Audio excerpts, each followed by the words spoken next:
अनुरूपा सर्वस्य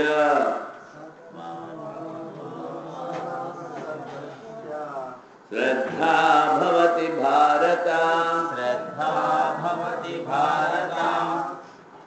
श्रद्धामयोऽयं पुरुषो यो यच्छ्रद्धस एव सः सत्त्वानुरूपा सर्वस्य सत्त्वानुरूपा सर्वस्य श्रद्धा भवति भारत श्रद्धामयोऽयं पुरुषो यो यच्छ्रद्धस एव सः सत्त्वानुरूपा सर्वस्य श्रद्धा भवति भारत श्रद्धामयोऽयं पुरुषो यो यच्छ्रद्धस एव सः श्रद्धावान् लभते ज्ञानम् तत्परः संयतेन्द्रियः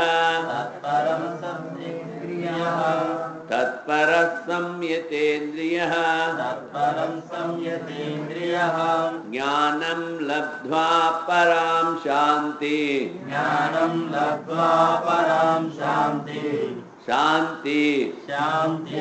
मचिरेणाधिगच्छति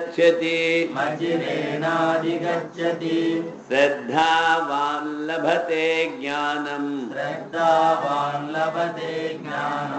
तत्परः संयतेन्द्रियः ज्ञानं लब्ध्वा परां शान्ति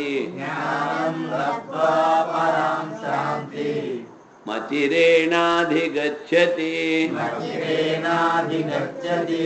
श्रद्धावान् लभते ज्ञानम् तत्परः संयतेन्द्रियः ज्ञानं लब्ध्वा परां शान्ति मचिरेणाधिगच्छति तेषां सततयुक्तानां भजतां प्रीतिपूर्वकं ददामि बुद्धियोगं तम् येन मामुपयान्ति ते तेषां सततयुक्तानां भजतां प्रीतिपूर्वकं ददामि बुद्धियोगं तम् येन मामुपयान्ति ते तेषां सततयुक्तानां भजतां प्रीतिपूर्वकं ददामि बुद्धियोगं तम् येन मामुपयान्ति ते तेषामेवानुकम्पार्थ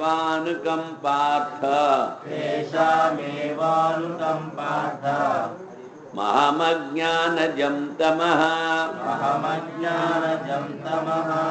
नाशयाम्यात्मभावस्थो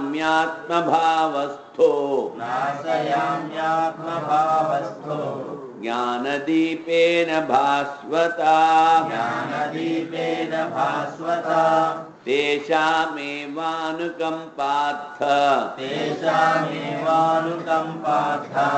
महमज्ञानजं तमः नाशयाम्यात्मभावस्थो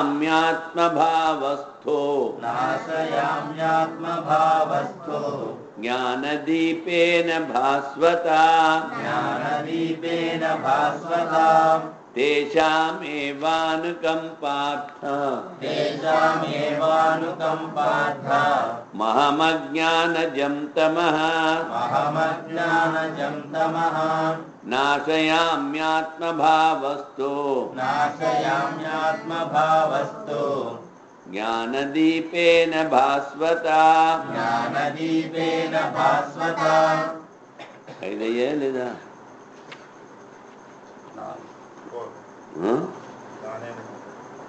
ఇంకోటి ఉందా జ్ఞానేన తు తదజ్ఞానం ఏషాం నాశితమాత్మనః తేషామాదిత్యవత్ జ్ఞానం ప్రకాశయతి తత్పరం జ్ఞానేన తు తదజ్ఞానం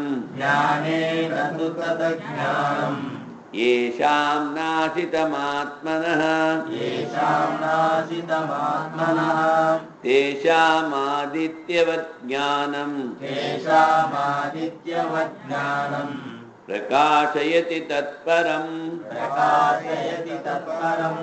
జ్ఞానేన తు తదజ్ఞానం ఏషాం నాశితమాత్మనః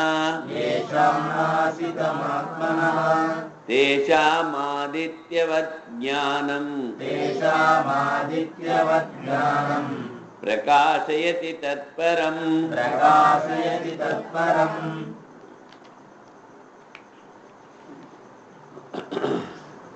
నిన్న 17వ శ్లోకం చెప్పాము. సత్వానురూపా సర్వస్య శ్రద్ధా భవతి భారత. అంటే మన పూర్వజన్మ సంస్కారాలు ఎలాగున్నాయో దానికి అనుగుణంగా మనసులో శ్రద్ధ ఉద్భవిస్తుంది. కొంతమందికి చిన్నప్పటి నుంచి దేవుడు అంటే శ్రద్ధాభక్తులు ఉంటారు. కొంతమందికి ఉండవు, కొంతమందికి మధ్యలో వస్తాయి, కొంతమంది వచ్చిన వాళ్ళు నాస్తికులు అయిపోతూ ఉంటారు. ఏమి కనిపించలేదు, నాకేమీ లాభం కాలేదు అంటే మనసులో ఉన్నటువంటి శ్రద్ధ వాళ్ళు చేసేటువంటి కర్మల మీద, చేసినటువంటి కర్మల మీద ఆధారపడి ఉంటుంది. ఇంకొక చాట పరమాత్మ చెప్తాడు, ప్రకృతిం యాంతి భూతాని అంటాడు. అంటే మనం పూర్వజన్మలో చేసిన కర్మల సంపుటి, దానికి అనుగుణంగా మన ప్రకృతి ఏం చెయ్యాలనుకుంటున్నాము, ఏం చేస్తున్నాము, ఇవంతా వస్తాయి. వీడు ఇలాగెందుకు ఉన్నాడు, వీడు ఎందుకు మారట్లేదు అన్నదానికి సమాధానం లేదు. ఎందుకని? వాడి ప్రకృతి అలాగుంది. పూర్వజన్మలో చేసినటువంటి కర్మల సంస్కారం అలాగుంది. అందుకని ఆ కర్మలకు అనుగుణంగానే ప్రవర్తిస్తాడు. ఒక హంతకుడు ఉన్నాడు అంటే వాడి మనసు ఎప్పుడూ ఇంకోళ్ళని చంపేందుకే ప్రవృత్తి అవుతూ ఉంటుంది. ఒక దొంగ ఉన్నాడు అంటే అలాగే దొంగతనాలు చేస్తూ ఉంటాడు. పట్టుబడతాడు, జైల్లో పోతాడు, మళ్ళీ వస్తాడు, మళ్ళీ చేస్తూ ఉంటాడు. దైవ కృప వల్ల,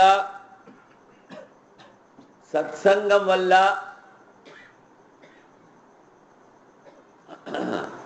మహాత్ముల కృప వల్ల ఆ ప్రకృతి మార్చుకునేందుకు అవకాశాలు దొరుకుతాయి. అంటే చేస్తున్న పనులు మంచివి కావు, ఈ విధంగా చేసుకుంటే మనకి మేలు కలుగుతుంది అనేటువంటి బుద్ధి ఏర్పడుతుంది. అందుకని ఇక్కడ పరమాత్మ చెప్తున్నాడు, సత్వానురూప సర్వస్య అన్నారు. సత్వం అంటే మనస్సు. ఈ మనస్సు ఏ కల్పంలో మొదలైంది ఎవరికి తెలియదు. ఎన్ని జన్మల నుంచి ఇక్కడ దాకా వచ్చిందో లెక్క తెలియదు కదా. ఇప్పుడు మనకి కృష్ణా నది ఉంది. కృష్ణా నది ఎక్కడ మొదలైంది? ఎక్కడో మన కర్ణాటక అవతల ఎక్కడో కొండలో మొదలైంది. అక్కడి నుంచి వస్తుంది వస్తుంది వస్తుంది వస్తుంది సముద్రంలో కలిసిపోతుంది. సముద్రంలో కలిసే ముందు ఇదంతా కృష్ణానది జలము కనుక ఇది ఎక్కడ మొదలైందో ఈ జలాన్నంతా అక్కడ తీసుకెళ్ళాలి అనుకుంటే కుదురుతుందా? కుదరదు. కానీ అనేక జన్మల నుంచి మనము సంసారాన్ని గురించి ఆలోచిస్తూ ఈ మనస్సుని అలాగ కిందకి తీసుకొచ్చేసాం. సంసారంలోనే దీనికి ఆనందం ఉంది, భగవంతుడి నామంలో ఆనందం దొరకదు. ఇప్పుడు మనకి తెలిసింది. అందుకని ఏం చేయాలనుకుంటున్నాం? ఆ సముద్రంలో జారబోయేటువంటి జలాన్ని మళ్ళీ ఉద్గమ స్థానాన్ని తీసుకెళ్ళాలి. ఎక్కడి నుంచి అయితే మనం జన్మించామో, దేని ద్వారా జన్మించామో అది తెలుసుకుని దాంతో ఒకటి అవ్వాలి అనుకుంటున్నాం కదా. అందుకని మన ప్రకృతిని మార్చుకోవాలి. ప్రకృతి అంటే మన మనస్సు ఎప్పుడూ కొన్ని విషయాలను ఆలోచిస్తూ ఉంటుంది. అవి ముఖ్యంగా ప్రాపంచిక విషయాలు. కూర్చొని ధ్యానం చేయరా అంటే పట్టుమని అర్ధగంట చేయడం లేచిపోతాడు. కూర్చొని భజన చేయరా అంటే 10 నిమిషాలు చేస్తాడు, అయిపోయింది అంటాడు. సరే ఏ భగవద్గీత చదువుకోరా అంటే 10 నిమిషాలు చదివేసి పుస్తకం కూడా పెట్టేసేయడం పోతాడు. ఏదైతే మనకి కావాలో దాని మీద మనస్సు పోదు. ఎందుకని? ఆ మనస్సుకి అనేక వేల జన్మల నుంచి ప్రపంచంలో ఉన్న విషయాలను చూసేటువంటి, వినేటువంటి, అనుభవించేటువంటి అనుభవం దానికి ఇచ్చాం. కానీ ఇప్పుడు మనుష్య జన్మ ఎత్తినందువల్ల,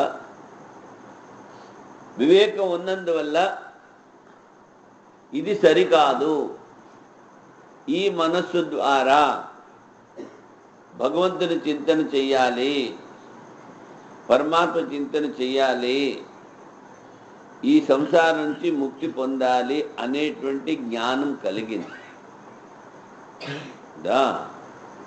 అందుకని మనలో ఉన్నటువంటి ప్రకృతిని ముందు మార్చుకోవాలి.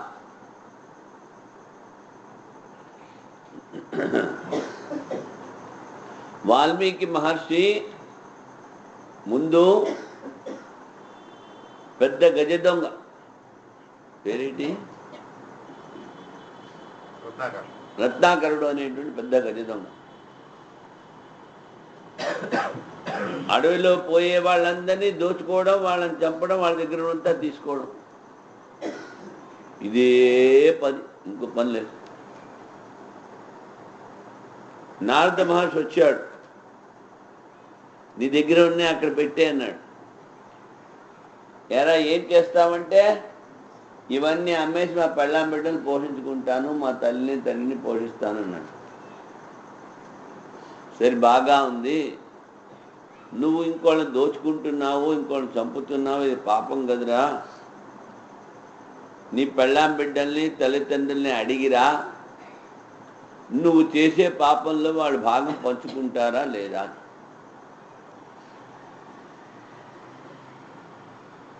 నువ్వు వెళ్ళిపోతావేమో అన్నాడు.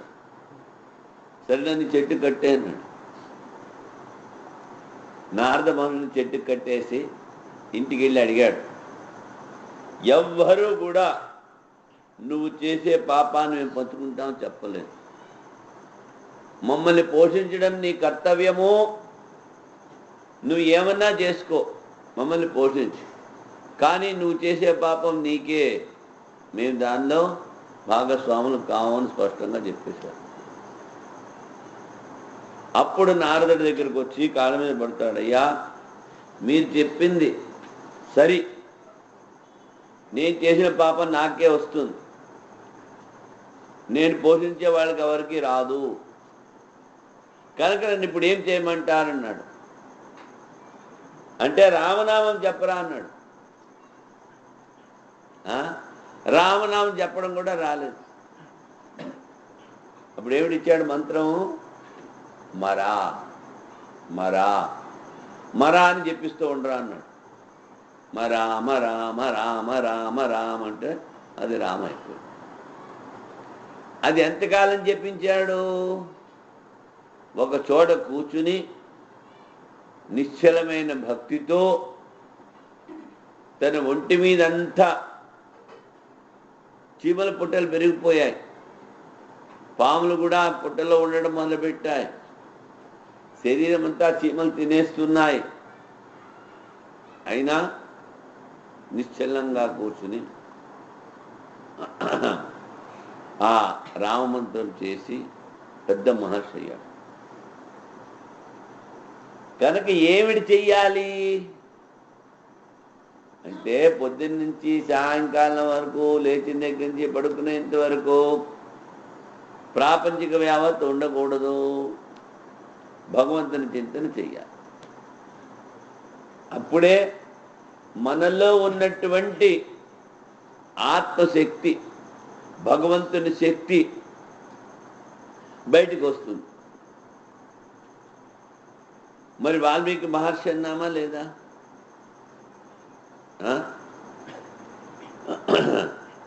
మరి ఆయన రచించిన రామాయణం ఇప్పుడు అందరూ పండితులు చదువుతున్నారా లేదా, చెప్తున్నారా లేదా?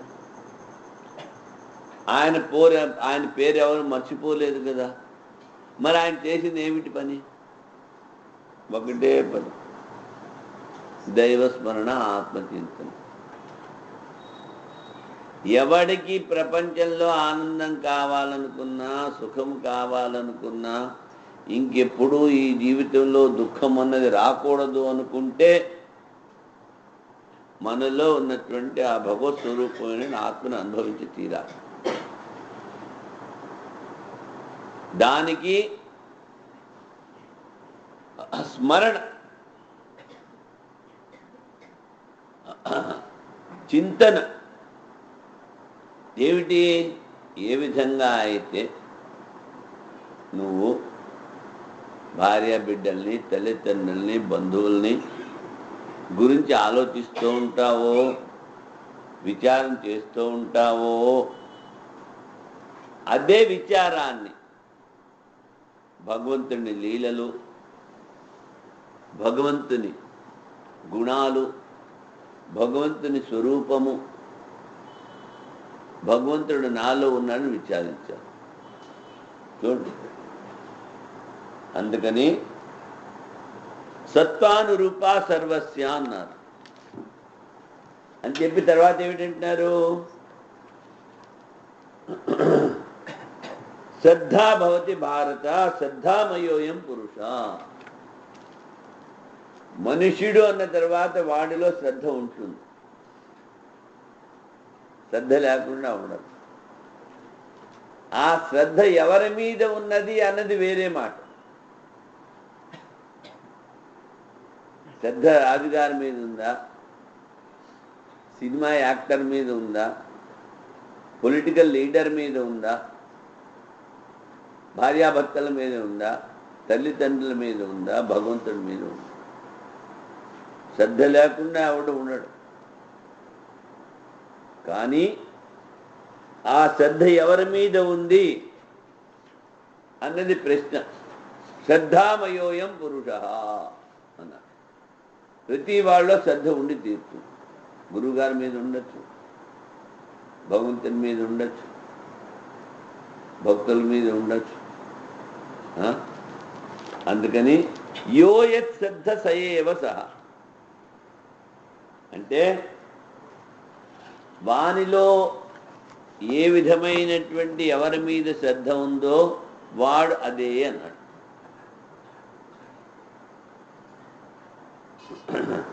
ఉన్న డబ్బంతా వాడికి రాజనైతిక నేతల మీద కనుక శ్రద్ధ ఉంటే డబ్బంతా దానికే ఖర్చు పెడతాడు, శక్తి అంతా దానికే ఖర్చు పెడతాడు, పరిశ్రమ అంతా దాని గురించే చేస్తాడు. అదేవిధంగా ఎవరికి భగవంతుని మీద శ్రద్ధ ఉందో వాళ్ళ సర్వశక్తులు భగవంతునికి ఉపయోగిస్తారు. మరి ఇంతవరకు ఉపయోగించలేదు కదా మేము, ఇప్పుడు ఏమిటవుతుందనేటువంటి చింత అక్కర్లేదు. యద్ధహరే వివ్రజే తదహరే ప్రవ్రజేత్ అన్నారు. ఎప్పుడు నీకు వైరాగ్యం వస్తే ఆ భగవంతుని ఎప్పుడు తలుచుకోవాలనుకున్నావో అప్పటి నుంచే మొదలుపెట్టు. ఇంతకాలం అయిపోయింది, ఇంత అయిపోయిందని ఆడొక్కర్లేదు. పోయింది తిరిగి రాదు. ప్రపంచంలో ఉన్నటువంటి యావద్ధనాన్ని వెచ్చించినా పోయిన క్షణం తిరిగి రాదు.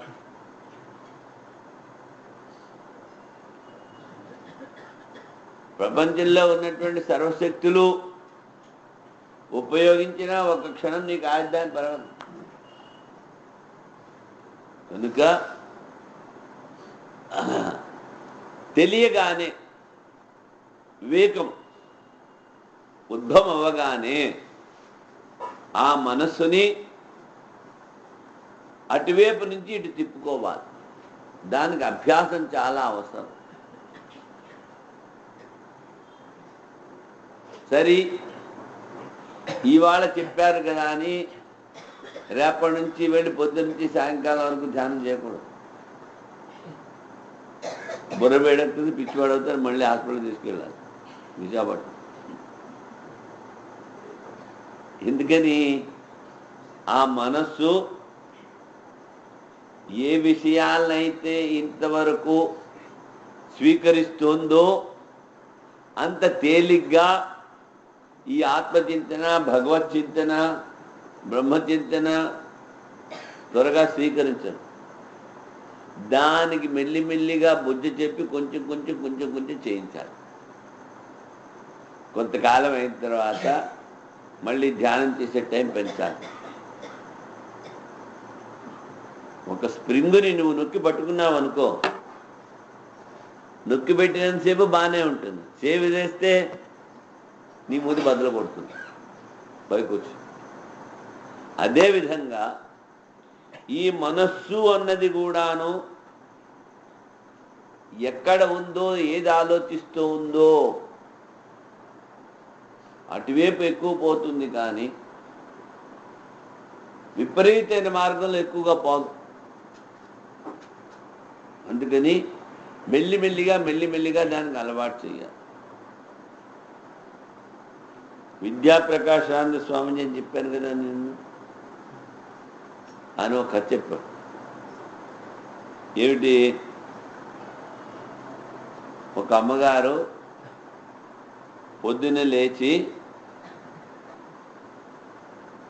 ఇంటి ముందు వాకిలి తుడిచి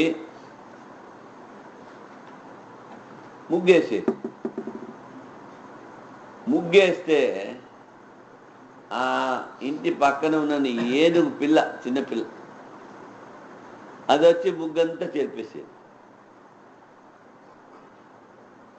సరే ఈ అమ్మగారు ఏం చేసేది, ఆ ఏనుగు పిల్లని ఎత్తుకుని తీసుకెళ్ళి అక్కడ పెట్టేసేసి తలిపేసేసి మళ్ళీ ముగ్గేస్తుంది. ఏనుగు పిల్ల పెరుగుతోంది, రోజు దీనికి ఇదే అలవాటు. అంటే ఆమెకు ఎంత శక్తి పెరిగిపోయిందంటే ఏనుగు ఈమె కన్నా పెద్దగా కనిపిస్తోంది, అయినా ఏనుగునైతే అక్కడ పడేసి వచ్చేది. అంటే ఏమిటి? అభ్యాసం. అభ్యాసం ద్వారా నీకు మించిన శక్తి నీ మనసులోకి వస్తుంది. ఎందుకని? నీ ఆత్మలో అనంత శక్తి ఉంది. భగవంతుడు నీలో ఉన్నాడు. నువ్వు ఈ ప్రపంచంలో చెయ్యలేని పని అంటూ లేదు.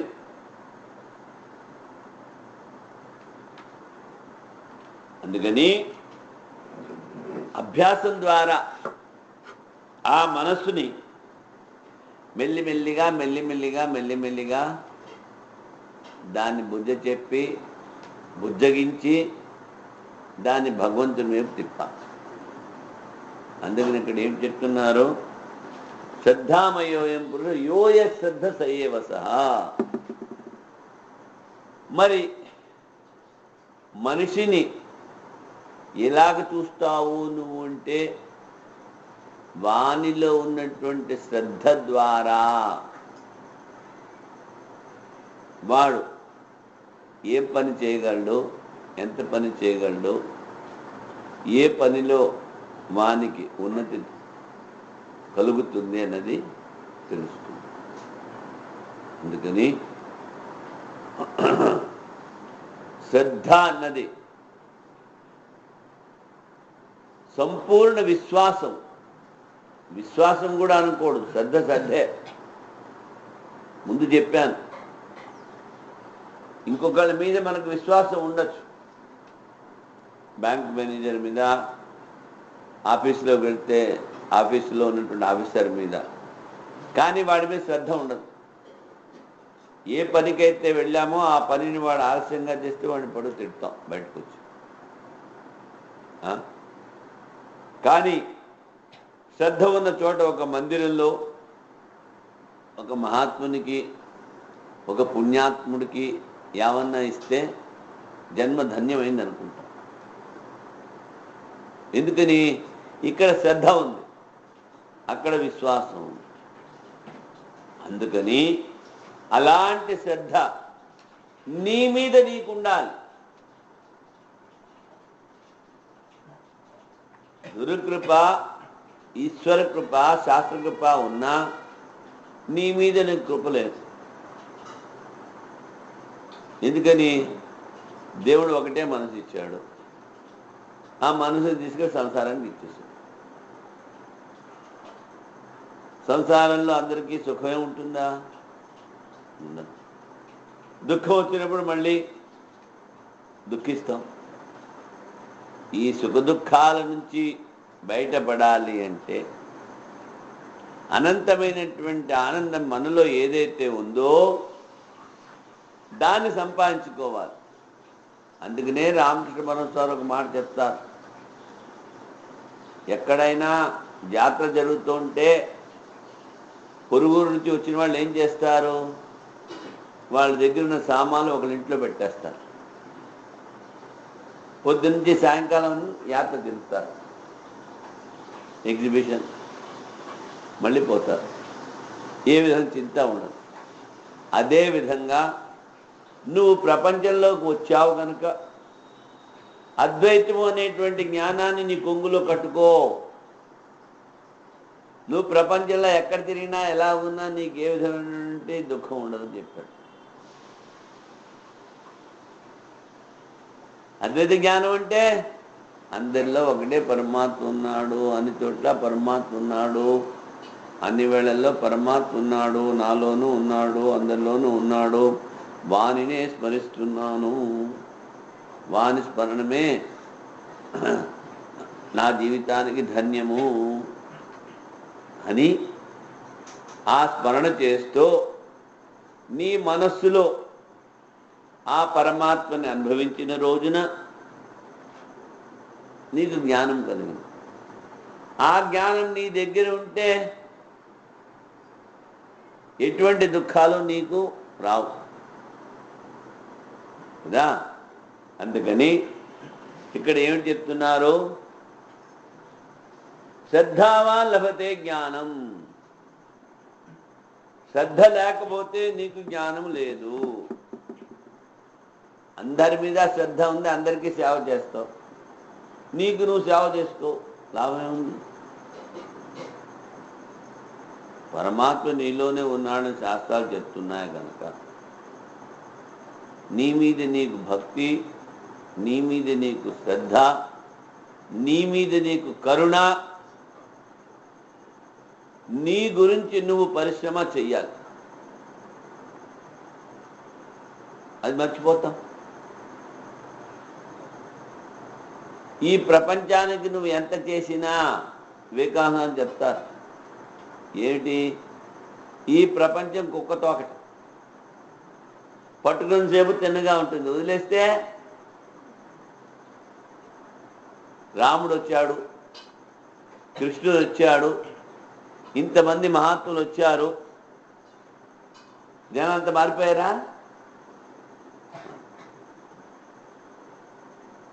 రోజల్లా ఉండేవాడు కృష్ణుడు పాండవులతో, వాళ్ళ కష్టాలు పోయాయా?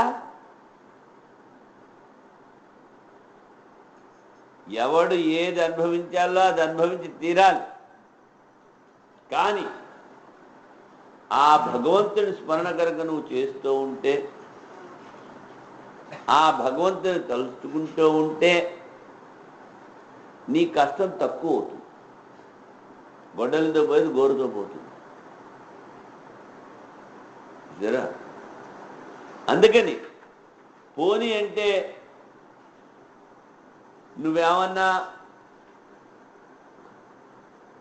ఎవరికైనా సహాయం చేస్తున్నావా? భగవంతు స్మరణ చేసి నిన్ను ఉద్ధరించుకుంటున్నావు. మరి నీ పని నువ్వు చేసుకోకపోతే ఎవరు చేసి పడతాడు నీకు? అందుకని శ్రద్ధ ఉండాలి. శ్రద్ధ ఎవరికైతే ఉందో వాడికే జ్ఞానం వస్తుంది అంటున్నారు.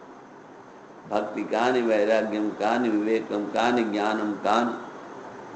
జ్ఞానము అంటే ఒకటే, శరీరము, ఇంద్రియాలు, మనస్సు, జడము అవి నేను కాదు, నాలో చైతన్యం ఉంది, ఆ చైతన్యమే పరమాత్మ, అదే అందరిలో ఉంది, ఇంతే జ్ఞానం. దీనికి ఎక్కడ స్కూల్కి వెళ్ళి చదువుకోక్కర్లేదు, అందరికీ తెలుసు కదా. మరి ఏమిటి తక్కువ అంటే భగవంతుడు ఏం చెప్తున్నాడు? శ్రద్ధ లేదురా వీడికి. శ్రద్ధ ఉంది, దేని మీద శ్రద్ధ ఉండాలో దాని మీద లేదు. చిన్నపిల్లలు ఏం చేస్తారు? 2 ఏళ్ళ వాళ్ళు, 3 ఏళ్ళ వాళ్ళు, అవి చెప్పులు పడి ఉంటాయి, వాడికి తెలియదు పాపం. పెద్దవాళ్ళ చెప్పులు కుడికాలు ఎడంకాలకు వేసుకుంటే ఎడంకాలు కుడికేసి హాయిగా నవ్వుతూ ఉంటాడు. ఈ జ్ఞానం లేనటువంటి మనుషులు ఇంతే.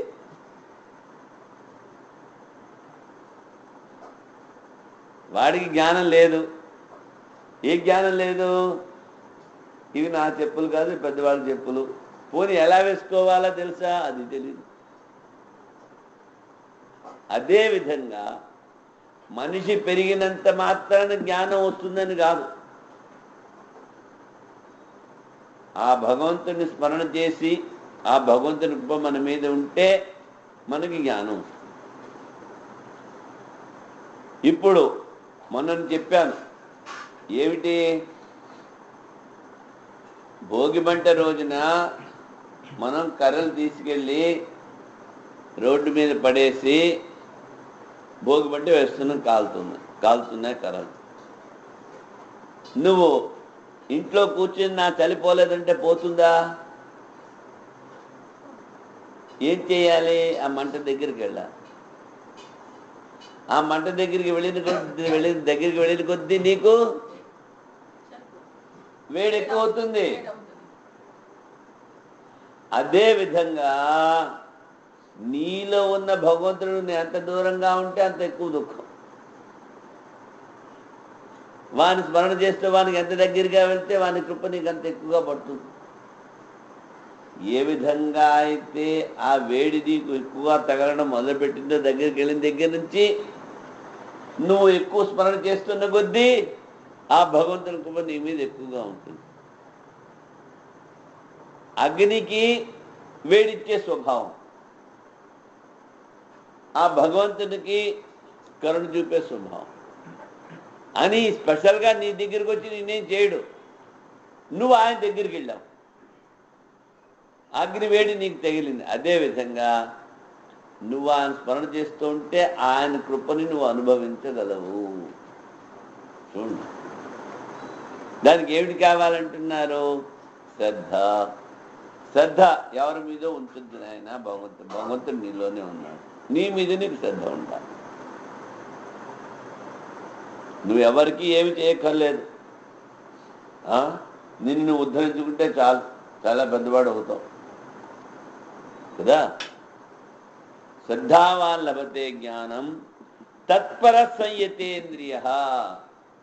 తత్పరత ఉండాలి అంటాడు. అంటే నాకు ఇదే కావాలి అనేటువంటి తత్పరత.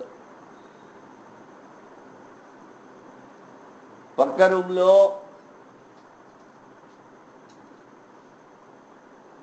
₹1,00,000 ₹2,00,000 డబ్బులున్నాయి.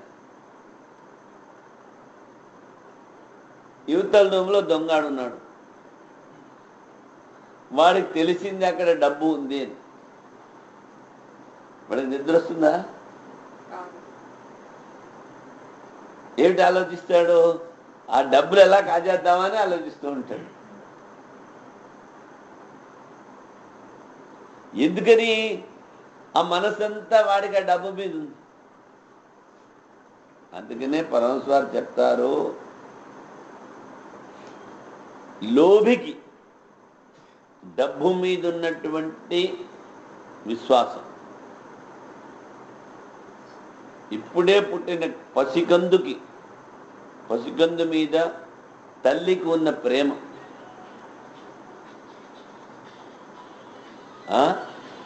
పతివ్రత స్త్రీకి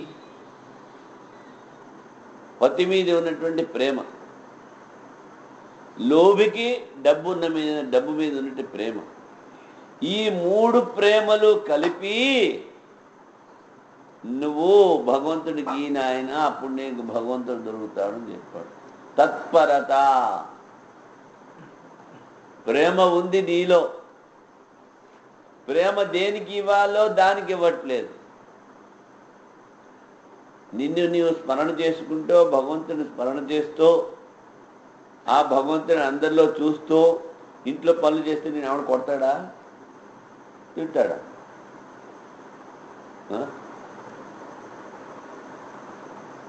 దాన్ని తత్పరత అన్నాడు. అంత తత్పరత నీలో ఉండాలని చెప్పాను. ఆ తత్పరత లేకపోతే ఢిల్లా ఢల్లా సాధన, చేస్తే చేసాను లేకపోతే లేదులే, ఏమిటైందిలే, అంతా బాగానే జరుగుతుంది కదా, ఒకరోజు చేయకపోతే ఏమిటి, కాసేపు చేయకపోతే గంట ఎందుకు చేయాలి, 5 నిమిషాలు చేస్తే చాలదా,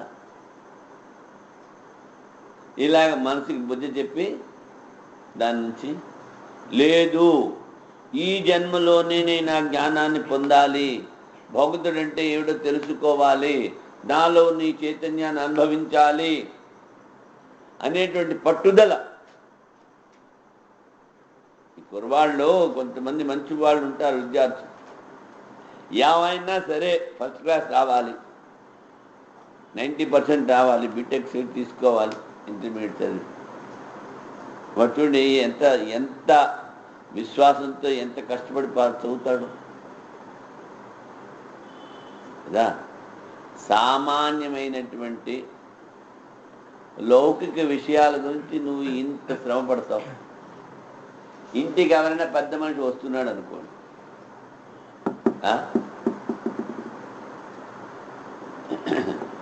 పెద్ద మనిషి ఇంటికి వస్తున్నాడు, ఒకళ్ళు ఇద్దరు వస్తున్నారు, మీరింట్లో ఒక్కళ్ళే ఉన్నారు. మరి వచ్చిన వాళ్ళకి ఆతిథ్యానికి భోజనాలకు అన్ని సౌకర్యాలు చెయ్యాలి కదా. అందుకని ఏమిటి, రేపు వస్తున్నారంటే పొద్దున్న లేచిన దగ్గర నుంచి ఒకటే హడావిడి. అది చెయ్యాలి, ఇది చేయాలి, ఇది చేయాలి, అది చేయాలి, అది సమంగా ఉండాలి, ఇల్లు శుభ్రంగా ఉండాలి, అంతా టిప్ టాప్గా ఉండాలి. అవసరమైతే ఏం చేస్తారు, పక్కింట్లో వాళ్ళని పిలుస్తారు, అమ్మ మీరు కూడా రండి, మాకు కొంచెం సహాయం చేయండి, మా ఇంటికి ఎవరో వస్తున్నారు పెద్దవాళ్ళు. ఈ హడావిడిలో కుప్పటికున్న మసి బొగ్గుగా రాసుకోవచ్చు, చీర కాల్చుకోవచ్చు, కొన్ని బొచ్చెల్లో మొత్తం పాత్రలు కింద పడేయచ్చు, ఏమన్నా హడావిడి. ఏమిటా అంటే పొద్దు నుంచి ఏమిటండి మీ ఇంట్లో హడావిడి, మా ఇంటికి వాళ్ళు ఎవరు పెద్దవాళ్ళు వస్తున్నారు, లేకపోతే మా అమ్మాయిని చూడడానికి పిల్లవారు వస్తున్నారు. హడావిడి ఒకటే హడావిడి. ఒక మనిషి వస్తున్నాడు అని నువ్వు ఇంత తత్పరత, ఇంత కంగారు చూపిస్తున్నావు. అన్ని భువన భాండాలు ఏలేటువంటి ఆ పరమాత్మ నీకు కావాలంటే ఏం తత్పర చూపిస్తున్నావు నువ్వు? వాటి గురించి పొద్దున్న లేచి ఏమైనా కంగారు ఏమి లేత ఆపిగా లేస్తాడు. సూర్యోదయం అయిపోతుంది, సూర్యోదయం 6 గంటలకైతే దొరగారు 10 గంటలకు లేస్తాడు. మరి అటువంటి వాడు నాకు పరమాత్మ కావాలనుకుంటే పోనీ అంటే ఏమన్నా అంత పెద్దవాడా, ప్రపంచం అంతా వ్యాపించినవాడని అంత పెద్దవాడా? శాస్త్రాలు చెప్తున్నాయి నీలోనే ఉన్నాడు నాయన. నీలో ఉన్న చైతన్యాన్ని నువ్వు తెలుసుకోవడానికి ఏమిటి కష్టం? డబ్బులు ఇవ్వాలా, శ్రమ పడాలా, కూర్చొని నామస్మరణ చేయడానికి? మనసు లగ్నం అవ్వట్లేదు అంటాడు. ధ్యానాన్ని కూర్చుంటున్నాం కానీ ఒకటే కంప్లైంట్, ఎవరి దగ్గరికి వెళ్ళినా ఒకటే కంప్లైంట్, ఎవరు చేసినా ఒకటే కంప్లైంట్. దానికి అభ్యాసం చేయకుండా ఎలాగ మరి అది మా మనసు ఏకాగ్రం అవుతుంది? ఇదేమన్నా వస్తువా తీసి ఇక్కడ పెట్టేయడానికి? అందుకని శ్రద్ధావాన్ లభతే జ్ఞానం తత్పర సంయతేంద్రియ అన్నారు. అలాగని తత్పరత ఉండాలి, అంతేకాకుండా ఇంద్రియాలను కూడా నియమించుకోవాలి అంటాడు. మనసుతో పాటు ఇంద్రియాలు వాటిని ఇష్టం వచ్చినట్టు వాటిని పోనివ్వకూడదు. అలా కనుక చేసినట్లయితే నీకు జ్ఞాన ప్రాప్తి అవుతుంది, నీలో ఉన్నటువంటి ఆత్మను తెలుసుకోగలవు. ఎప్పుడైతే ఒకసారి నువ్వు దాన్ని అనుభవించావో శాంతి మతిరేణ అధిగచ్చతి, శాంతి నీకు లభిస్తుంది అంటున్నారు. మోక్షాఖ్యం అనేటువంటి శాంతి నీకు లభిస్తుంది. శ్రద్ధ ఉండొచ్చు, శ్రద్ధ ఉన్నా కొంతమంది మంద ప్రస్థానము ఉన్నారు. అంటే ఇవాళ చేయవలసిన పని మెల్లిగా చేద్దాంలే, 4 రోజుల తర్వాత చేసుకున్నాను, ఆలస్యం. అందుకని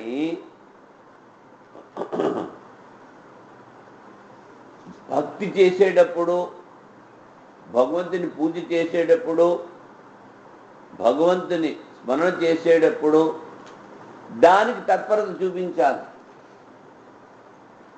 మీలో ఉన్నటువంటి శక్తి అంతా దానికి ధారపోయాలి. దాన్ని తత్పర అన్నారు.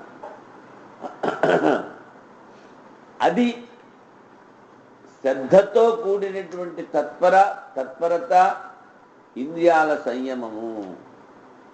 ఇంద్రియాలను నిగ్రహించుకోవాలి. ఇంద్రియాలను నిగ్రహించుకోకపోతే నీలో ఉన్నటువంటి మనస్సులో ఉన్నటువంటి నీలో ఉన్నటువంటి శక్తి అంతా వ్యర్థమైపోతుంది.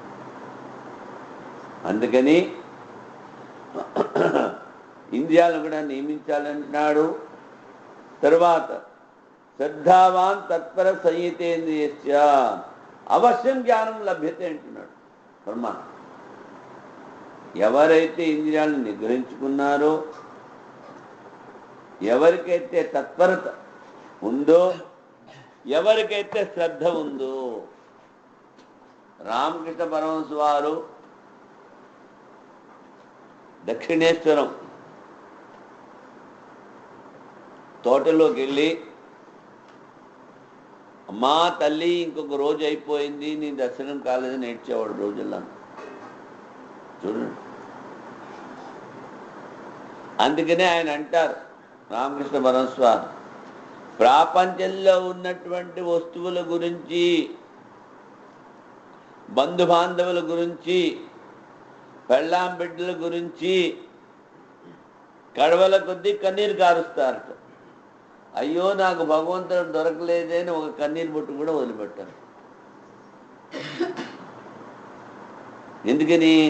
తత్పరత లేదు, శ్రద్ధ లేదు, అది కావాలనుకోవట్లేదు. అందుకని నీ మీద, భగవంతుడి మీద ఎవరికైతే శ్రద్ధ ఉందో, తత్పరత ఉందో, ఇంద్రియాలను నియమించుకున్నారో, శంకరాచార్య భగవత్పాదులు అంటున్నారు, అవశ్యం జ్ఞానం లభతే. అటువంటి వాడికి తప్పకుండా జ్ఞానము లభించి తీరుతుంది. వాడు భగవంతుడిని చూస్తాడు, తనలోనే చూస్తాడు. వాడు జీవించి ఉండగానే భగవంతుడు అవుతాడు. ప్రణిపాతాదిస్తూ బాహ్యో అనైకాంతికోపి భవతి మాయావిత్వాన్ సంభవాత్. కొంతమంది బయట ఆడంబరం చూపిస్తారు. ఏమిటి? మందిరానికి వెళ్ళేది, బాగా అక్కడ దేవుడికి మొక్కేది, నమస్కారాలు చేసేది. కానీ మిగిలిన వాళ్ళతో వ్యవహారం చేసేటప్పుడు కపట వ్యవహారం. మందిరానికి ఎందుకు పోతాడు? ఇవాళ వ్యాపారం బాగా జరగాలి, ఎవడో వచ్చినా వాడిని మోసం చేసి డబ్బులు ఎక్కువ సంపాదించాలి. అటువంటి వాడి శ్రద్ధ కాదు అంటున్నా. అది జ్ఞానాన్ని సంపాదించదు. మా స్వాములు చెప్తారు, మా పెద్ద స్వామి దశంపీఠాధీశ్వరులు, ఏమిటి? వ్యాపారస్తుడు అక్కడ వ్యాపారం చేయడానికే ఉన్నాడు, అంతేకాని భక్తి శ్రద్ధలు ఉండడానికి లేడు అక్కడ. అంటే వాడి తండ్రి వచ్చినా నీళ్లు పోయకుండా గుండు కొరికేస్తాడు. కొట్టుకి తండ్రి వచ్చినా మంచి మాటలు చెప్పి డబ్బు సంపాదిస్తాడే కానీ వాడికి శ్రద్ధ ఉండదు. అందుకని మరి సరి మీరు అన్నారు, శ్రద్ధ ఉంది, తత్పరత ఉంది, ఇంద్రియాలను నిగ్రహించాను, జ్ఞానం పొందాను. జ్ఞానం పొందితే నాకే ఒరిగిందంటాడు. అంటే మోక్షాఖ్యం శాంతిం ఉపరతిం అతిరేణ క్షిప్రమేమో అధిగచ్చతి. ప్రపంచంలో ఉన్న జంతువులు, మనుష్యులు అందరూ కూడా సంపూర్ణంగా నాకు సుఖమే కావాలి, దుఃఖం వద్దు అనుకుంటారు. ఆ సుఖం ఎక్కడ ఉంది? నీలో ఉన్న ఆత్మలో ఉంది. దాన్ని పొందిన తర్వాత దుఃఖం అన్నది లేదు కదా. అందుకని శ్రద్ధ, తత్పరత, ఇంద్రియ సంయమం కనుక ఉన్నట్లయితే నీకు తప్పకుండా శాంతి, ఆనందమే ఆనందం. ఆ ప్రపంచంలో, ఆ బ్రహ్మాండంలో ఉన్నటువంటి పరమాత్మ ఎంత ఆనంద స్వరూపుడో, ప్రపంచంలో ఉన్నటువంటి అన్ని జీవుల ఆనందము కలిపితే ఎంత ఆనందం అవుతుందో అంత ఆనందాన్ని నువ్వు ఒక్కడు అనుభవిస్తావు, ఒకే క్షణంలో అనుభవిస్తావు. చూడండి, ఇంత ఆనందం మనలో ఉంది, దాని వైపు ఎవడు చూడడు. అందుకని అన్ని శాస్త్రాలు అన్ని న్యాయాలు ఇదే చెప్తున్నాయని ఆయన అంటారు. యథోక్తే ప్రకారే భజంతే మాం భక్తాః సంతః తేషాం సతతయుక్తానాం భజతాం ప్రీతిపూర్వకం. ఎప్పుడూ ప్రయత్నపూర్వకంగా ప్రేమతో ఎవరైతే నన్ను స్మరిస్తూ ఉంటారో వాళ్ళకి బుద్ధియోగం ఇస్తానంటాడు. బుద్ధియోగం అంటే జ్ఞానం, శాస్త్రాన్ని తెలుసుకుని శాస్త్రం వినేందుకు శక్తిని, విన్న తర్వాత మననం చేసేందుకు, మననం చేసిన తర్వాత ధ్యానం చేసి ఆత్మానుభవం పొందేందుకు. రామకృష్ణ పరమహంస వారు కాళీ దర్శనం చేశారు, తర్వాత తోతాపురి వచ్చి సమాధి నేర్పాడు. అంటే సాకారం నుంచి నిర్గుణానికి తీసుకెళ్ళాడు ఎవరు? గురువుగారు. దాన్ని బుద్ధియోగము అన్నారు. దానికి ఏమిటంటాడు పరమాత్మ? ఎల్లప్పుడూ ప్రయత్నశీలురై ఉండాలి. ఒకడు డబ్బు సంపాదించేవాడు పొద్దున్న నుంచి సాయంకాలం దాకా శ్రమ పడతాడు, కష్టపడతాడు కదా. అదేవిధంగా భగవంతుణ్ణి స్మరణ ఎల్లప్పుడూ చెయ్యాలి అంటున్నారు, సతతం. తరువాత ఏదో కాసేపు చేశాం కదా అలసిపోయామని కాదు, ప్రేమపూర్వకంగా ప్రీతిపూర్వకంగా ఎవరైతే ఎల్లప్పుడూ నా భజన చేస్తూ ఉంటారో వాళ్ళకి జ్ఞానానికి కావలసిన యోగ్యత నేను ఇస్తానంటున్నాను. అప్పుడు వాడికి ఇంక చింత ఉండదు. అంటే ఇంతవరకు నువ్వు భగవంతుని చేతులు పట్టుకున్నావు, ఇప్పుడు నీ యొక్క భక్తి ప్రీతి ఎల్లప్పుడూ చేస్తున్నావు కనుక ఆ భగవంతుడు నీ చేతులు పట్టుకుని తీసుకెళ్తాడు జ్ఞాన మార్గంలో. చూడండి, అందుకని సతతయుక్తానాం నివృత్త సర్వబాహ్యేషణానాం. మరి ఎల్లప్పుడూ ఆ భగవంతుణ్ణే స్మరించాలి అంటే బాహ్యమైనటువంటి కోరికలు ఉండకూడదు. ప్రపంచంలో ఉన్న కోరికలన్నీ మూడే అన్నారు. ఏమిటంటే పుత్రుని ఇచ్ఛ, ధనము ఇచ్ఛ, ధనానికి ఇచ్ఛ, తర్వాత లోకంలో నా పేరు కావాలని ఇచ్ఛ. ఇంతే, అన్నీ ఇందులోకి వచ్చేస్తాయి. పుత్రేషణ, లోకేషణ, విత్తేషణ. నువ్వు భగవంతుని ప్రీతిపూర్వకంగా కనుక భరించాలి అనుకుంటే ఈ మూడు కోరికలు వదిలిపెట్టే అంటున్నాడు భగవంతుడు. చూడండి, రిటైర్డ్ అయిపోయిన తర్వాత కూడా ఆశ్రమానికి వచ్చి భజన చేసుకోరంటే కాదంటాడు. ఒక చోట ఒక పెద్ద మనిషికి 4 బిడ్డలు. ఆ 4 బిడ్డలకి తన ఇంటి పక్కన ఇల్లు కట్టుకున్నాడు, మంచి రూమ్ కట్టుకున్నాడు. ఆ బిడ్డలకి ఇలాగ 1, 2, 3, 4 రూమ్లు కట్టించాడు. అందరూ ఆనందంగా ఉన్నారు. ఒకసారి ఉన్నట్టుండి ఈ పెద్ద మనిషి యొక్క శ్రీమతి భార్యామణి హార్ట్ అటాక్తో పోయింది. ముసలాడు రోజు రాత్రి రూమ్లో కూర్చొని ఏడుస్తుండేవాడు. ఏమయ్యా ఇంత డబ్బు సంపాదించావో, తినడానికి అంతా ఉంది, నీ పనివాడు నీకు అన్నీ చేసి పెడుతున్నాడు, ఇంకా ఎందుకు ఏడుస్తూ కూర్చుంటావు, భగవంతుని భజన చేసుకోవచ్చు కదా అంటే అట్ట చూడు, నా కొడుకులందరూ పెళ్ళాంతో రాత్రిల్లా బాగా ముచ్చటాడుకుంటున్నారు, నాకు ఏది అద్దుకు నేడుస్తున్నాను అంటాడు. వయసు అయిపోయింది, ఇంత అనుభవించాను, ఇంకా భగవంతుడి నామస్మరించే బుద్ధి కుదరదు. అంటే ఏమిటి? కోరికలు ఇంకా తగ్గలేదు. మరి ఇక్కడ ఏంటంటారు? భగవంతుడు పుత్రుడి మీద, ధనం మీద, పేరు ప్రతిష్టల మీద ఇచ్చ లేకుండా ఉండాలి. ప్రీతిపూర్వకం భగవంతుణ్ణి నేను ఆరాధిస్తున్నాను అంటే ఆ ఆరాధనలో ప్రార్థన ఉండకూడదు. ఇది కావాలి అని అడగకూడదట భగవంతుడు.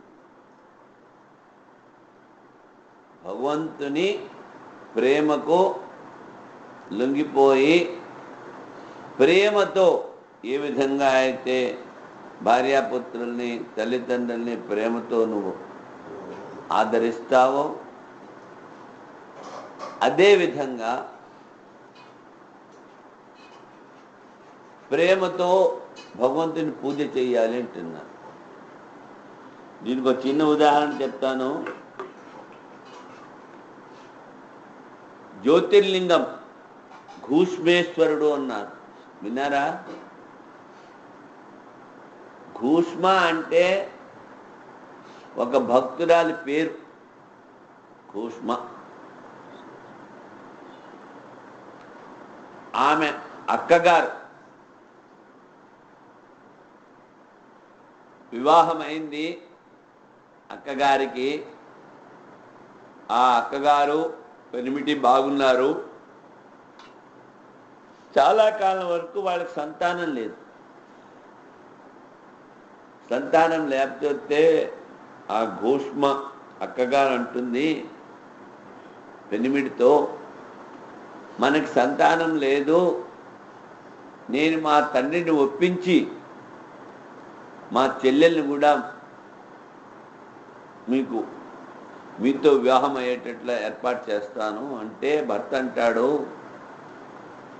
ఒకవేళ నీ చెల్లెలకి పిల్లలు పుడితే నీకు ఈర్ష్య పెరుగుతుంది, అసూయ పెరుగుతుంది, వద్దమ్మా అలా చెయ్యొద్దంటాడు. అబ్బే నేనే అసూయ పెంచుకోను, చేస్తాను. ఇంకెంత వద్దన్నా వినపోతే ఏం చేస్తాడు? తండ్రి దగ్గరికి వెళ్ళి తండ్రిని ఒప్పిస్తుంది. తండ్రికి తెలుసు ఒకవేళ పెళ్ళైన తర్వాత ఈమెమో గొడ్రాలు పిల్లలు లేరు, చెల్లెలకి పిల్లలు పుడితే అందరూ ఆ పిల్లని ముద్దెత్తుకుంటారు, ఆమెను అడుగుతారు, వాళ్ళని ఆ పెరిగిన ఈమెను ఎవడో అడగడు. అప్పుడు మరి ఈమెలో అసూయ పెరుగుతుంది కదా. వద్దంటే వెందు. అప్పుడు తండ్రి ఘూష్మకి చెప్తాడు, అమ్మా నువ్వు రోజు 108 మట్టితో శివలింగాలు చేసి ఆ శివలింగాలకి పూజ చెయ్యి. ఆ పూజ చేసేంత వరకు నువ్వు ఎవరితో మాట్లాడుతూ ఏమి చెయ్యొద్దు, రోజు ఇది నీ పని అని తండ్రి ఆదేశం చేస్తాడు. మీరందరూ ఇది చూసే ఉంటారు, టీవీలో చూసారా? చూడలేదు? సరే, మంచిది. ఆమె అలాగే చేస్తుంది. కొంతకాలానికి పిల్లాడు పుట్టాడు, వాడు పెద్దాడు అవుతున్నాడు. ఈ ఘూష్మని అందరూ అడుగుతున్నారు, పిల్లాడిని అందరూ అడుగుతున్నారు, వాళ్ళ అక్కగారిని ఎవరు అడగట్లేదు. ఈమెలో అసూయ పెరుగుతుంది. చూడు, నేను తీసుకొచ్చి పెళ్లి చేశాను, నన్ను ఎవరు అడగట్లేదు. సరే, ఆ కుర్రాడు ఇంకా పెద్దవాడయ్యాడు. పెద్దవాడైన పెళ్లి చేశారు. ఏ రోజునైతే పెళ్లి చేశాడో ఆ రోజులో ఈమెలో ఉన్నటువంటి అసూయ కట్టలు తెచ్చి బయటకు వచ్చేసింది. ఏం చేసింది? రాత్రి వెళ్ళి ఆ కుర్రాన్ని చంపేసింది, పీక నొక్కేసి పక్కనున్న నదిలో పడేసింది, చెరువులో. సరే, ఘూష్మ దినచర్యలాగే ఆమె పూజ చేసేందరికి ఎవరితో మాట్లాడదు కదా. పూజ చేసి ఏ చెరువులో అయితే కుర్రాన్ అదే చెరువులో ఈ మట్టి లింగాలు పడేసేదన్నమాట. ఆ రోజున కూడా పూజ చేసి ఆ లింగాలు అన్నీ జలానికి సమర్పించిన తర్వాత వెంటనే శివుడు ప్రత్యక్షమయ్యాడు. ఇంట్లో గొడవలు జరుగుతున్నాయి, కేకలు బొబ్బులు, కుర్రాడు పోయాడు కుర్రాడు పోయాడు, ఆ కొత్తగా వచ్చినటువంటి కోడలు ఏడుపు, తండ్రి ఏడుపు, దాని మీద చూస్తేనేమో నెత్తురు మరకలు అన్నీ ఉన్నాయి, కుర్రాడు కనిపించడు. కానీ భూష్మ ఏ విధమైనటువంటి చలనం లేకుండా పూజ చేసి ఆ శివలింగాలు అర్పించింది నదిలో. శివుడు ప్రత్యక్షమయ్యాడు. శివుడు భూష్మని అడుగుతాడు, చూడమ్మా, నీ అక్కగారు నీ కుర్రాన్ని చంపేసి ఈ చెరువులో పారేసింది, అంత క్రూరాలు, ఆమెకి ఏమి శిక్ష విధించాలో చెప్పు అంటాడు శివుడు ప్రత్యక్షమే. అంటే భూష్మ ఏమిటంటుంది, ఆమె మనసు మార్చేయండి అంటుంది. మనసులోని అసూయ తీసి పారేయండి, ప్రేమభావాన్ని పెంచండి, ఇంతే చెప్తుంది. అంతేకాని నా కుర్రాడు పోయాడు, నా కుర్రాడు నాకు వెనక్కివ్వండి అని అడగలేదు. శివుని ఏమీ అడగదు. శివుడు అడిగిన దానికి జవాబు చెప్పింది అంతే. దాన్ని ప్రేమపూర్వక భక్తి అంటారు. భక్తిలో వ్యాపారం ఉండదు. శివుడు కనికరించి మళ్ళీ ఆ కుర్రాన్ని బతికించి ఆమెకి ఇచ్చేస్తాడు. అప్పుడు మళ్ళీ శివుడు అడుగుతాడు, నీ కుర్రాన్ని నీకు ఇచ్చేశాను, మీ అక్కగారి మనసు మార్చేశాను, నువ్వు ఏమైనా కోరుకోమ్మా అని. అప్పుడు ఘోష్ అంటుంది, మీరు ఇక్కడే ప్రతిష్ఠితమై ఉండి ఇలాగే భక్తులందరికీ కూడా భక్తి శ్రద్ధ దయా చూపిస్తూ ఉండండి. అది భూష్మేశ్వరం జ్యోతిర్లింగం. చూసారా? అందుకని ఇక్కడ భగవంతుడు ఏం చెప్తున్నాడు, అస్థిత్వాదినా కారణేన కిం, ప్రీతిగా భక్తి కొరకు భక్తి, అంతేకాని భగవంతుడితో వ్యాపారం చేయడానికి భక్తి కాదు. నేను నీ మందిరికి వచ్చాను, ఇంత ఇచ్చాను, ఇన్ని కొబ్బరికాయలు కొట్టాను, నాకు ఈ పని చేయించను కాదు. అది వ్యాపారం అవుతుంది కానీ అది భక్తి కాదు. వివేకానంద స్వామిని 3 సార్లు పంపిస్తారు రామకృష్ణ పరమహంస.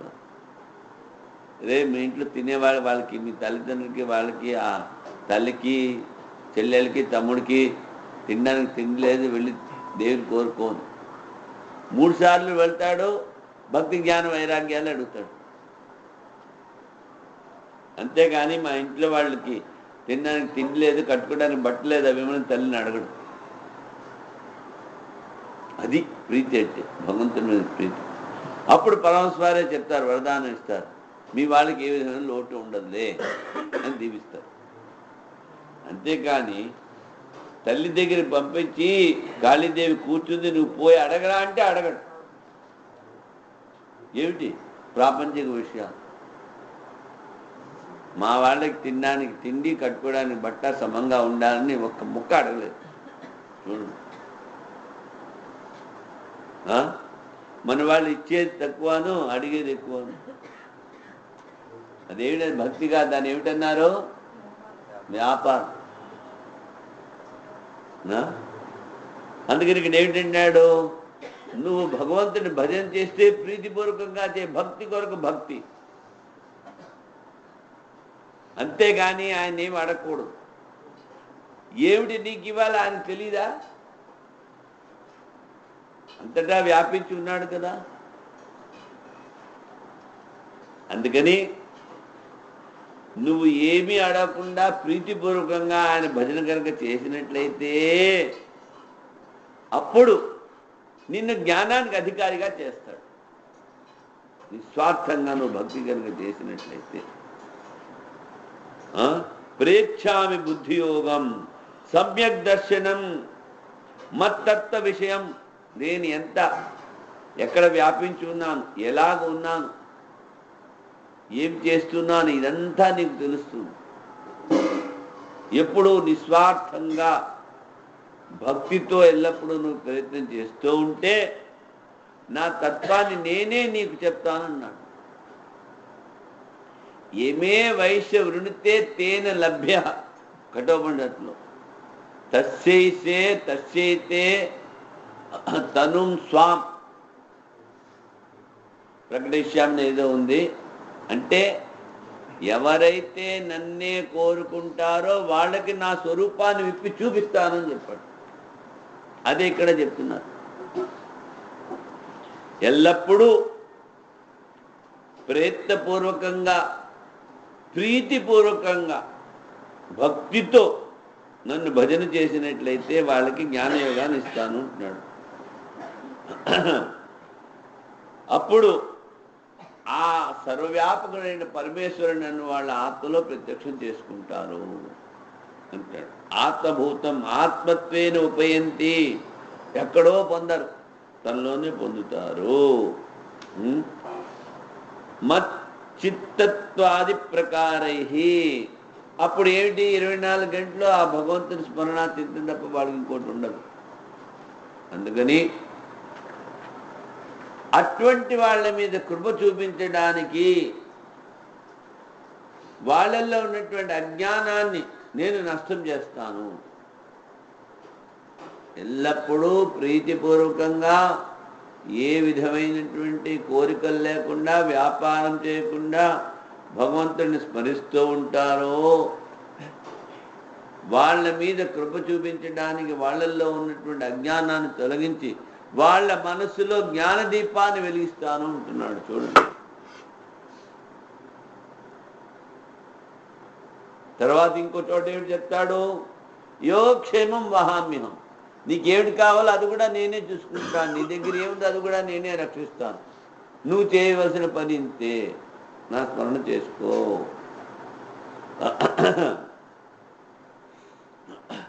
దయాహేతో అహం అజ్ఞానజం అవివేకత జ్ఞాతం మిథ్యా ప్రత్యయ లక్షణం మోహాంధకారం తమ నాశయామి.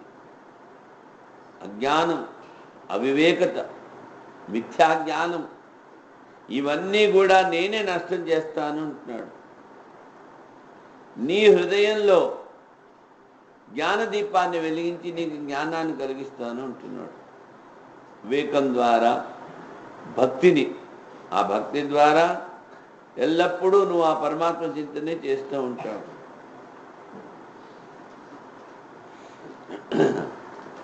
ఒక భక్తుడు రోజు భగవద్గీత చదువుతూ ఉండేవాడు. ఏం పర్లేదు, పొద్దున్నే లేచేది, స్నానం అది చేసేది, సంధ్యావందనం పూజ చేసుకునేది, నది ఒడ్డుకు పోయేది, కూర్చునేది, భగవద్గీత చదువుతూ ఉండేది. సరే కొంతకాలం అయింది, భార్య గొడవ పెట్టడం మొదలుపెట్టింది. అయ్యా ఇంట్లో తినడానికి ఏమీ లేదు, 2 రోజులు అయిపోయింది, 3 రోజులు అయిపోయింది, నువ్వు చూస్తేనేమో పోతి తీసుకెళ్ళి గంగొడ్డును కూర్చుంటావు. 3 రోజులు అయిపోయేటప్పుడు ఈ భక్తుడికి కొంచెం అనుమానం వచ్చింది. భగవద్గీత చదువుతున్నాడు కదా, అక్కడ రాసింది యోగక్షేమం వహామ్యహం అని ఉంది. యోగక్షేమం వహామి అహం. నీకున్నది నేను రక్షిస్తాను, నీకు లేనిది నేను తీసుకొచ్చి ఇస్తానని చెప్పావు కదా. అలాగ అవ్వట్లేదని ఏం చేశాడు, ఒక ఎర్ర ఇంకుతో ఓ బ్రాకెట్ పెట్టాడు. నేను రోజు నిన్నే భజిస్తున్నాను, నాకు 3 రోజులు బట్టి నువ్వు భోజనం ఇవ్వలేదు, నువ్వు చెప్పింది సరికాదు. సరే మళ్ళీ 1 గంట వరకు 2 గంటల వరకు వచ్చేవాడు కాదు, అక్కడే కూర్చొని చదువుతూ ఉండేవాడు. ఈ లోపల ఒక చిన్న కుర్రవాడు బుగ్గల మీద గీరేస్తున్నాయి, రక్తం వస్తుంది. ఒక బుట్టలో సామాన్లన్నీ తీసుకొచ్చి అయ్యగారు పంపించాను, ఇంట్లో అమ్మగారికి ఇచ్చాడు. మోయలేక తీసుకొచ్చాడు, ఇచ్చాడు, వెళ్ళిపోయాడు. ఈయన వచ్చాడు. వస్తుంటేనే ఇంట్లోంచి ఘుమఘుమ వాసనలు వస్తున్నాయి. అన్నీ చేసి పెట్టింది. ఎంత ఎవరు తీసుకొచ్చాడంటే నువ్వే పంపించాడు కదా, అదేంటి అంత చిన్న కుర్రాడు అంత బాగున్నాడు, వాడిని అలా ఎందుకు కొట్టావని అడుగుతుంది భార్య. సరువులు పంపించా బాగానే ఉంది, వాడి 2 బొగ్గులు గీరేసావు, రక్తం వస్తుంది, ఎందుకు ఇలా చేసావని భార్య అడుగుతుంది. అంటే ఆహా నువ్వు ఎంత అదృష్టవంతురాలు, నేను అవన్నీ పంపించలేదా, పరమాత్మ ఇలాగ వచ్చాడు. ఇది ఎప్పుడో ఏదో కాదనుకుందాం. ఈ మధ్యన బృందావనంలో, బృందావనం అంటే అందరు కృష్ణ భక్తులు కదా, ఒక ఆమె కృష్ణుడికి మందిరం కట్టించింది. మందిరంలో కృష్ణుడి మూర్తిని ప్రతిష్ఠ చేసింది. వాళ్ళు ఏం చేస్తారంటే ఆ మూర్తి కాకుండాను ఒక చిన్న మూర్తి, లడ్డు గోపాల్ అంటారు, ఒక చిన్న మూర్తిని చిన్న ఉయ్యాల్లో పెట్టి పడుకోబెడతాను. అది శీతాకాలం, అందుకని ఉలెన్ శాలువలు ఆ మూర్తి కప్పారు బాగాను. ఆ తొట్లో ఉన్నటువంటి చిన్న కృష్ణుడికి ఒక చిన్న పరుపు చేసి అది కప్పారు. ఆ పూజారి తలుపులేసి వెళ్ళిపోయాడు. రాత్రి 12 అయింది. ఆ భక్తురాలు కల్లో కృష్ణుడు కనిపించాడు. ఇదేమిటి నాకు ఇవాళ కప్పలేదు, నాకు చలేస్తుంది అంటాడు. ఈవిడి కంగారు, ఇదేంట్రా పరమాత్మ వచ్చి ఇలాగ అడుగుతున్నాడు. ఆ చలిలో గబగబా మందిరానికి పరిగెత్తింది. పూజారి లేపింది, ఏమయ్యా కృష్ణుడికి నువ్వేం కప్పలేదుట, నాకు వచ్చి కళ్ళ వచ్చి చెప్తున్నాడు అంటే, నేను అమ్మా కప్పానంటాడు వాడు. సరే తీయమంది తలుపులు. తీస్తే ఆ చిన్న కృష్ణుడి పరుపు లేదు. వీడు కప్పి వెళ్ళాడు. ఏమైంది, ఒక ఎలక ఆ పరుపును పట్టుకుపోయి ఆ తూమును పారేసింది. అంటే ఆమె మరి ఎంత తీవ్రంగా ఆ కృష్ణుడి గురించి ఆలోచిస్తుందో మీరు తెలుసుకోండి. ఒంటి మీద పరుపు లేదు కదా, చల్లేస్తుంది కదా. అంటే ఆ పరమాత్మ ఉన్నాడు అని చెప్పడానికి నువ్వు ఎంత తీవ్రంగా ఆ పరమాత్మని గురించి ఆలోచిస్తూ ఉంటే, విచారం చేస్తూ ఉంటే అంత తేలిగ్గా నీకు కనిపిస్తాడు. నీ పనులన్నీ ఆయన తీసుకుంటాడు. అందుకనే ఇక్కడ ఏం చెప్తున్నాడు, జ్ఞానదీపేన భాస్వత, జ్ఞానం అనేటువంటి దీపాన్ని నీ హృదయంలో వెలిగించి ఆయన తత్వాన్ని నీకు అర్థం చేస్తాడు. అప్పుడు నీకు ఇంకేం కావాలి, ఏం అక్కర్లేదు. అందుకని భక్తి, వివేకము, భావము, తర్వాత ఇవన్నీ కూడా నేను ఇస్తానంటున్నాడు. బ్రహ్మచర్యాది సాధన సంస్కార ప్రజ్ఞావర్తిన విరక్తాంతకరణం. మళ్ళీ శక్తి ఇస్తాట. ఏమిటి, బ్రహ్మచర్యం పరిపాలించడానికి. వైరాగ్యం ఇస్తాట. విషయ విరక్తి ఇస్తాట, విషయ వ్యావృత్తి. ఇంకా భగవంతుని నామస్మరణము, భజన, పూజన తప్ప నీకు ఇంకేమీ మంచిగా అనిపించవు, ఏమీ రుచించవు. అందుకని కానీ ముందు శ్లోకంలో ఏమిటి చెప్పాడు, ప్రీతిగా ఎల్లప్పుడూ ఎత్తపూర్వకంగా నన్ను ఎవరైతే స్మరిస్తూ ఉంటాడో వాడి కాసులను నేనే చూసుకుంటానన్నాడు. జ్ఞానేన తదజ్ఞానం ఏషాం నాశితమాత్మనః. ఏకాగ్రము, ధ్యానము, సమ్యక్ దర్శనము ఆ జ్ఞానదీపం ద్వారా నేనే ఇస్తానని చెప్పిన తర్వాత జ్ఞానము ద్వారా అజ్ఞానము నష్టమయ్యి తేషాం ఆదిత్యత్వ జ్ఞానం ప్రకాశేతి తత్పరం.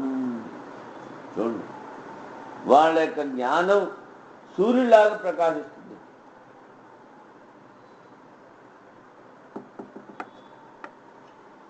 పరమహంస వారు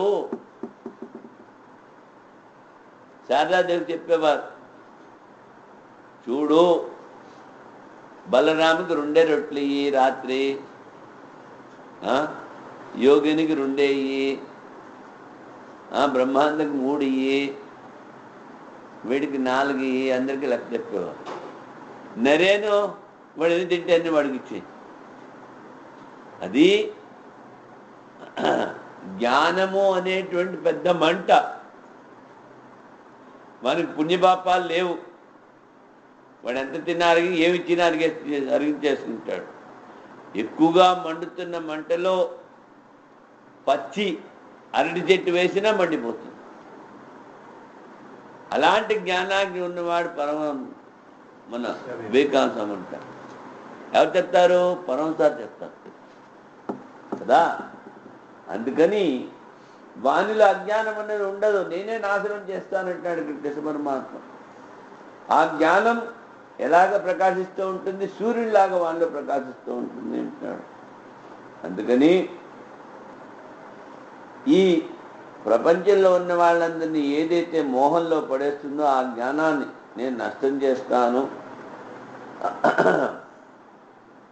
ఆ జ్ఞానము ఆదిత్య ప్రకాశంలాగా వాళ్ళలో ప్రకాశిస్తూ ఉంటుంది. అందుకని ఏదైతే తెలుసుకోవాలో జ్ఞేయ వస్తువు, జ్ఞానము అన్నీ కూడా వాడి ప్రకాశ రూపంగా చైతన్యవంతంగా కనిపిస్తాయి వాడి. అందుకని ముందు ఏమి చెయ్యాలి సాధకుడు అంటే, ఇంద్రియాణ్యాదౌ నియమ్య, జ్ఞానేంద్రియాలని కర్మేంద్రియాలని నియమించుకో. వాటికి వేస్ట్ చేసే శక్తిని ఆ పరమాత్మ వైపు మరల్చుకో. కామము, కోరిక అన్నది శత్రువు, దాన్ని చంపే అంటున్నాడు కృష్ణ పరమాత్మ. దేన్ని ఆశ్రయం చేసుకుని ఆ కోరికని చంపాలి అని అడిగాడు. అప్పుడు చెప్తున్నాడు, ఇంద్రియాలు, ఇంద్రియాణి పరాణ్యాహుర్ ఇంద్రియేభ్య పరం మనః. అంటే విషయాలు చాలా ఆకర్షవంతమైనవి. ఆ విషయాలు ఇంద్రియాన్ని లాక్కుపోతాయి. అందుకని విషయ చింతన చెయ్యకూడదు. ధ్యాయతో విషయాన్ పుంస సంగస్తేజోపజాయ. ఇంద్రియాల కన్నా మనస్సు, ఇంద్రియాలను అదుపులో పెట్టుకోగలవు. చూడను, వినను, తినను అంటే సరి, కానీ వెంటనే మనసు చెప్పినట్టు వింటుందా? అందుకని ఇంద్రియాల కన్నా మనస్సు పరము. మనస్సు కన్నా నిశ్చయాత్మకమైన బుద్ధి, ఏది చేస్తే మనకి మంచి జరుగుతుంది అనేటువంటి బుద్ధి. బుద్ధే పరతస్తు సహా. బుద్ధి కన్నా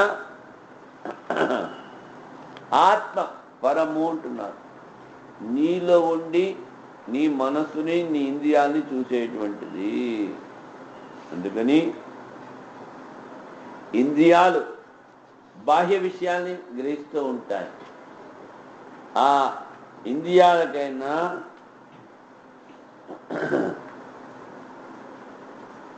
విషయాలు బలిష్టమైనవి. ఇంద్రియేభ్య పరం మనః. సంకల్ప వికాల మనస్సు పరము అంటున్నాడు.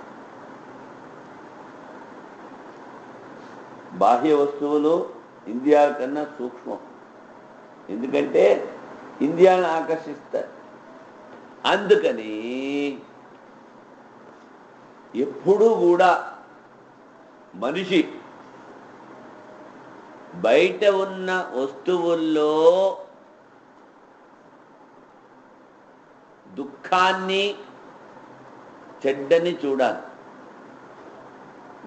దుఃఖాలయం అశాశ్వతం అన్నప్పుడు ఒక వస్తువులో మీరు మంచిని చూస్తే, ఇది బాగుంది అని చూస్తే మనసు దాని వెనకాల పరిగెత్తిపోతుంది. దాన్ని వివేకం అన్నారు. నీలో ఉన్నటువంటి ఆ పరమాత్మని నువ్వు అనుభవించాలి అంటే బయట నుంచి మనసు లోపలికి తెచ్చుకోవాలి. అంతా బాగుంది, అంతా బాగుంది, అంతా బాగుందని అటువైపు తిరుగుతూ ఉంటే ఉన్నది కాస్త పోతుంది. అందుకని ఇంద్రియాల కన్నా బుద్ధి నిశ్చయాత్మకం ఉంది. ఏది చేస్తే మనకి మంచిది అని మనసులో ఆలోచించి, ఏది చేస్తే మనకి మేలు జరుగుతుంది, ఏది చేస్తే మనకి శాంతి కలుగుతుంది, ఏది చేస్తే పరమాత్మ త్వరగా మనం చేరుతాం అనేటువంటి బుద్ధి, మనసు కన్నా నిశ్చయాత్మక బుద్ధి ఇంకా గొప్పది. దానికన్నా కూడా ఈ ఇంద్రియాల్ని, మనస్సుని, బుద్ధిని అజ్ఞానంలో పడేసేది మోహము. అందుకని ఆ మోహాన్ని వదిలిపెట్టేయాలి. బుద్ధి కన్నా పరమేమిటంటే ఆత్మ. దేని ద్వారా బుద్ధి పనిచేస్తుందో నీలో ఉన్న చైతన్య ఆత్మ. ఈ బుద్ధి కన్నా పరమైనది ఆత్మాను తెలుసుకుని కోరికలు అనేటువంటి శత్రువులను చంపి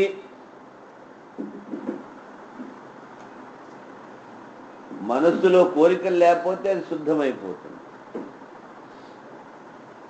ఆ శుద్ధ మనస్సుని మనస్సులో, ఆత్మలో లీనం చేసే, అది నువ్వు చేయవలసిన సాధన అని చెప్తున్నారు. 23 ఇది 22 పారాయణ కాలేదా? 22, 23 పారాయణ చేసి వదిలిపెట్టారు. ఇంద్రియాణి పరాణ్యాహో ఇంద్రియేభ్యః పరం మనః మనసస్తు పరా బుద్ధిర్ యో బుద్ధే పరతస్తు సహ ఇంద్రియాణి పరాణ్యాహో ఇంద్రియేభ్యః పరం మనః మనసస్తు పరా బుద్ధిర్ యో బుద్ధే పరతస్తు సహ ఇంద్రియాణి పరాణ్యాహో ఇంద్రియేభ్యః పరం మనః మనసస్తు పరా బుద్ధిర్ యో బుద్ధే పరతస్తు సహ ఏవం బుద్ధే పరం బుద్ధ్వా సంస్తభ్యాత్మానమాత్మనా జహి శత్రుం మహాబాహో కామరూపం దురాసదం ఏవం బుద్ధే పరం బుద్ధ్వా సంస్తభ్యాత్మానమాత్మనా జహి శత్రుం మహాబాహో కామరూపం దురాసదం ఏవం బుద్ధే పరం బుద్ధ్వా సంస్తభ్యాత్మానమాత్మనా జహి శత్రుం మహాబాహో కామరూపం దురాసదం ఓం పూర్ణమదః పూర్ణమిదం